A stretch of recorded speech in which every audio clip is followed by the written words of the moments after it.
Récit d'un enfant martyrisé. Iskander Chekab a tenu absolument à témoigner des sévices qu'il a subis durant sa petite enfance jusqu'à l'âge de 7 ans. C'était une forme de déshumanisation complète. De déshumanisation complète qui fait que n'importe quel enfant qui aurait vécu et qui vit encore actuellement des choses pareilles, c'est la raison pour laquelle j'ai souhaité parler, ne peut pas parler, est réduit au silence.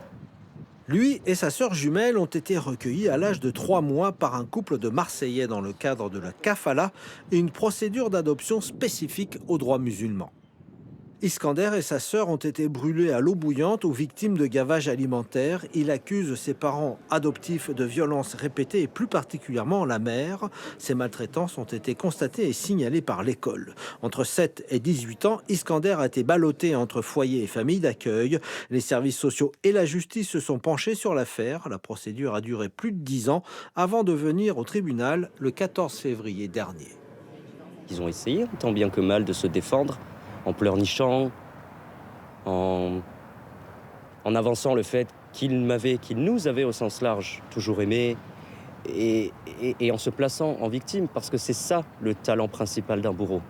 Les deux parents adoptifs ont été condamnés à des peines de prison par le tribunal correctionnel de Marseille. Ils ont fait appel. Iskander est résilient. Malgré tout, il veut quitter la région pour mettre de la distance avec ce qu'il a subi.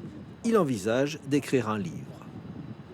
C'est quand même extrêmement compliqué d'essayer de se concentrer sur un avenir et de vouloir avancer, de vouloir étudier, d'avoir un travail, qu'importe, tout en traînant ce boulet derrière soi. Tamara, la sœur d'Iskander, est décédée à l'âge de 7 ans en 2011. Elle a été inhumée en Algérie quelques jours après. En France, il n'y a pas eu d'enquête sur les causes de la mort.